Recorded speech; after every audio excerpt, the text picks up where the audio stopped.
Sapu dengan brus biasa ni je lah. Okey, tujuan ni untuk kita buat finishing.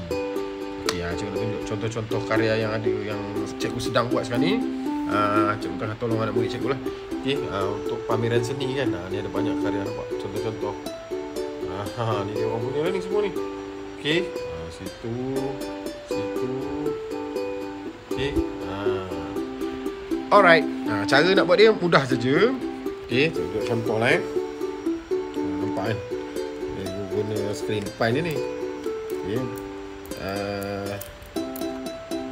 Okey, celup je dalam ni, ambil dengan berus macam tu. Susah pula nak masuk. Okey, lepas tu buat apa? Sapu je. Contoh anak gajah ni kan, sapu je lah. Okey, pastikan sapu tu rata lah ke seluruh bahagian.